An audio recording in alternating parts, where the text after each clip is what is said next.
Selamat sore saudara-saudariku yang terkasih.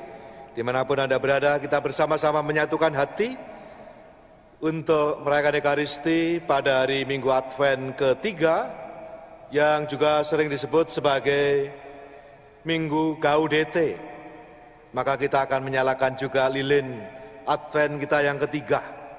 Lilin pertama itu harapan, lilin kedua damai, lilin ketiga sukacita.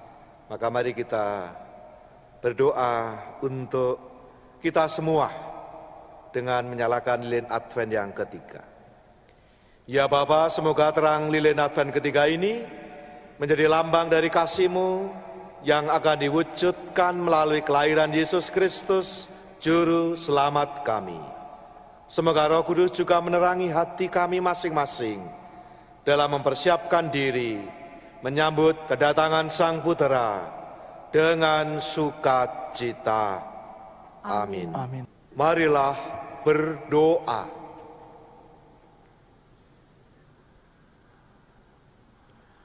Allah Bapa sumber sukacita, dengan penuh iman dan harapan, umat-Mu mempersiapkan kelahiran Yesus Kristus. Bukalah hati kami, agar dapat mengenal Yesus Kristus yang datang di tengah-tengah kami. Sebab Dialah Putra-Mu Tuhan pengantara kami, yang bersama Dikau dalam persatuan Roh Kudus, hidup dan berkuasa, senantiasa setia menyertai kami, kini dan sepanjang masa. Amin. Saudara-saudara terkasih, Santo Paulus tadi dalam suratnya, bacaan kedua, pada jemaat di Tesalonika, mengatakan, bersukacitalah senantiasa, tetaplah berdoa dan mengucap syukur dalam segala hal, sebab itulah dikehendaki Allah bagi kamu dalam Kristus Yesus. Bersukacitalah. Minggu Advent ketiga juga sering disebut sebagai Minggu Gaudete, bersukacitalah. Tadi lilin pertama itu harapan, lilin kedua damai, lilin ketiga sukacita, Gaudete. Suasana umum di dalam bacaan-bacaan hari ini menggambarkan sebuah kegembiraan, sukacita, menyiapkan datangnya Tuhan dalam perayaan Natal nanti, juga datangnya Tuhan dalam peristiwa-peristiwa kehidupan kita. Maka warna liturgi juga sedikit berubah. Biasanya ungu, maka pada Minggu Advent ketiga, Minggu Gaudete, warna liturginya rose atau sedikit merah muda, seperti yang saya pakai ini. Jadi ini bukan karena romonya keganjenan atau apa. Jadi warna rose atau merah muda atau pink dalam liturgi gereja itu dipakai dua kali. Dalam minggu ketiga Advent, Gaudete, dan minggu keempat Prapaskah Letare. Bukan 14 Februari, ya, bukan, itu Valentine, itu anak-anak muda. Tapi dalam liturgi dua kali. Kegembiraan digambarkan baik dalam bacaan pertama, bacaan kedua, maupun juga pada bagian Injil hari ini. Bersukacita dalam Tuhan, jiwaku bersorak-sorai di dalam Allahku, sebab Ia mengenakan pakaian keselamatan kepadaku dan menyelubungi aku dengan jubah kebenaran. Itu yang disampaikan Nabi Yesaya. Dan juga dikatakan Santo Paulus tadi, bersukacitalah senantiasa. Santo Paulus di dalam suratnya yang lain, Filipi 4, bersukacitalah senantiasa dalam Tuhan. Sekali lagi kukatakan, bersukacitalah, hendaklah kebaikan hatimu diketahui semua orang, Tuhan sudah dekat. Kegembiraan Itulah yang menjadi warta Injil. Pertanyaannya adalah apakah di dalam situasi di mana kita semua mengalami kesulitan dalam banyak hal dengan pandemi ini, masih adakah sukacita dalam diri kita sebagai murid Yesus?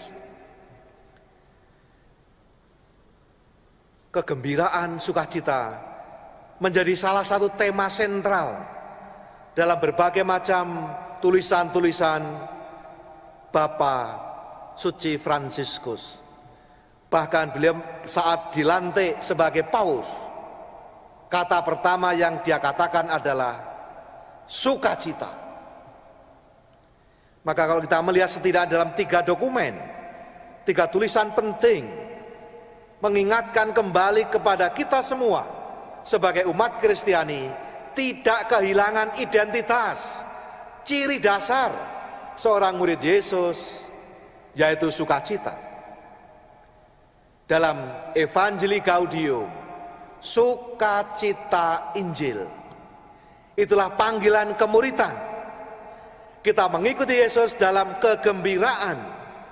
Bahkan dia mengatakan tanda kalau kita sungguh telah mengalami perjumpaan pribadi dengan Yesus, ada 2 tandanya, ada 2 cirinya, yaitu yang pertama sukacita, dan kedua adalah pembaharuan hidup. Atau kata lain dalam masa Advent, pertobatan, pembaharuan hidup terus-menerus, bukan karena takut, bukan karena terpaksa, bukan karena disuruh, tapi meluap dari kegembiraan karena mengalami Tuhan, dan karena itu mau membaharui diri terus-menerus. Evangelii Gaudium, sukacita Injil.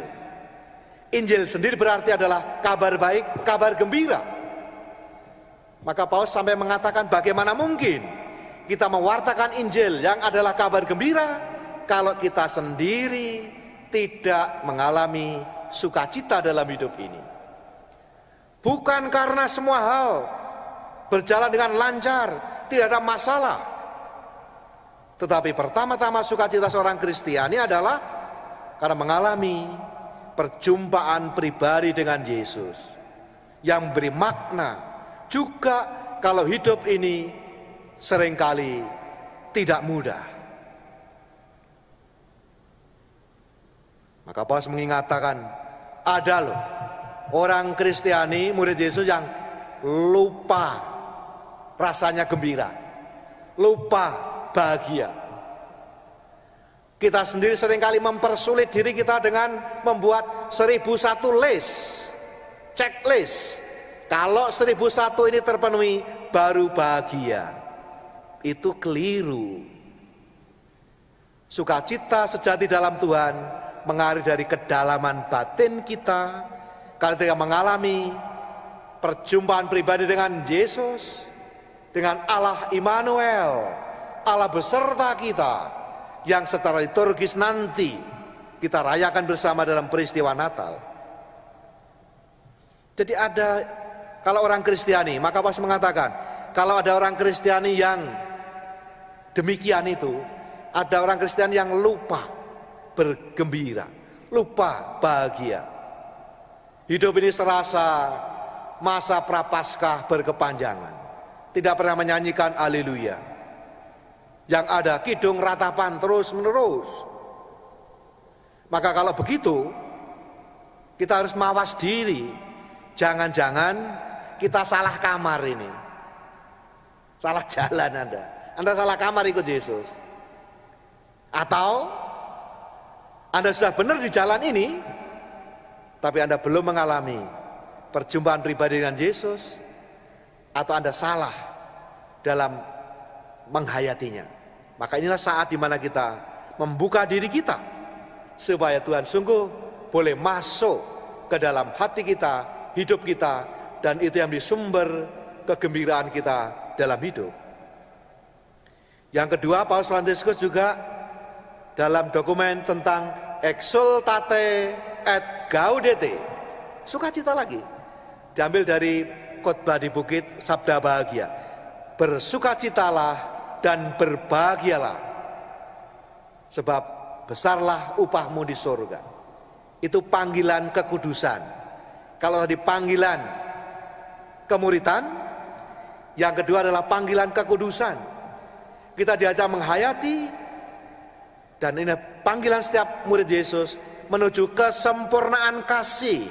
Panggilan kekudusan yang berlaku untuk semua, dan kekudusan itu bukan sesuatu yang di luar jangkauan kita, tetapi yang ada di dalam jangkauan kita. Yaitu apa? Menghayati hidup sehari-hari, hidup yang biasa, hidup yang rutin, tetapi hanya bedanya dengan sepenuh hati, dengan kasih. Itulah yang membuat hidup kita mengalami sukacita dan kepenuhan. Maka digambarkan di dalam orang-orang kudus, semua itu gembira. Tidak ada orang kudus yang mukanya diteko, tidak ada. Semua gembira, memancarkan kegembiraan. Bahkan Santa Teresa, anak-anak Yesus, itu mengatakan kekudusan mulai dari senyuman.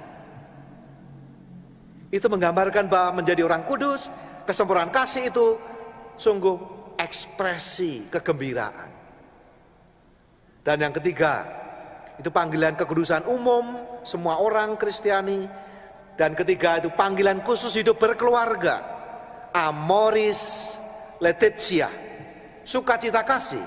Sekali lagi Paulus menunjukkan bahwa hidup berkeluarga juga merupakan sebuah panggilan hidup istimewa, di mana disitulah setiap dari anggota keluarga diundang untuk memberikan diri, untuk saling mengampuni, untuk saling menerima, saling mendukung, apalagi dalam situasi yang tidak mudah pada masa pandemi ini. Hidup berkeluarga menjadi kesempatan. Lihat, sebentar lagi ini sudah di depan altar, sudah ada palungannya. Minggu depan ada Maria dan Yosef, dan nanti malam Natal baru ada bayi. Lihatlah Tuhan Yesus memilih hadir dalam keluarga. Maka sesungguhnya keluarga Anda masing-masing tempat istimewa kehadiran Tuhan. Tapi masalahnya adalah seperti tadi digambarkan di dalam bacaan Injil hari ini. Ia sudah hadir di tengah-tengah kamu, tetapi kamu tidak mengenalnya. Maka mari saudara kasih, kita membuka diri kita, agar kita pun karena mengalami perjumpaan pribadi dengan Yesus, membuat hidup kita mengalami sukacita, dan yang kedua mengalami pembaharuan hidup.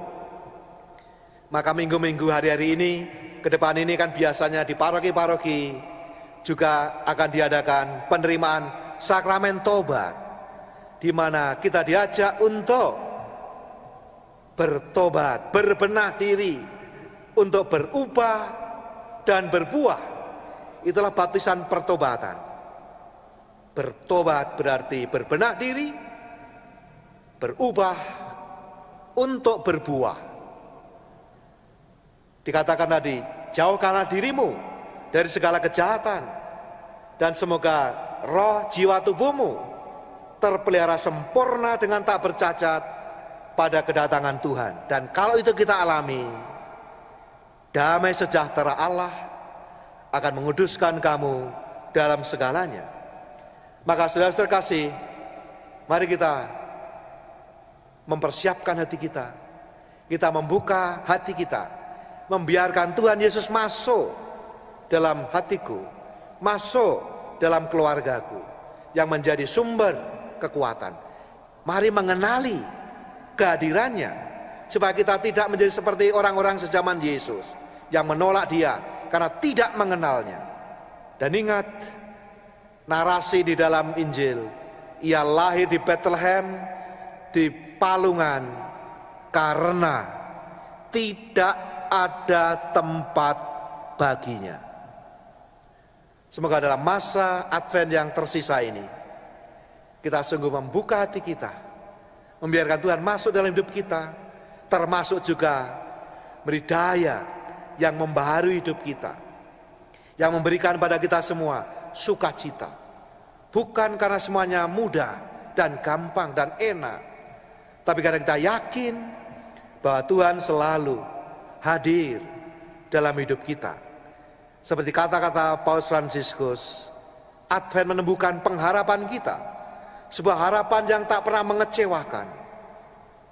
Tuhan tidak pernah membiarkan kita jatuh terkapar, melainkan selalu hadir untuk mengangkat kita semua menjadi sumber kekuatan, kebahagiaan kita semua. Saudara terkasih, seperti kata-kata Santo Paulus, saudara-saudara terkasih, bersukacitalah senantiasa, tetaplah berdoa dan bersyukur dalam segala hal, sebab itulah yang dikehendaki Tuhan untuk kita semua. Jangan lupa bahagia, jangan lupa gembira. Itulah pesan penting Injil dan juga bacaan-bacaan hari. Jangan pernah kehilangan harapan, jangan menyerah, jangan terserah, tapi berserah.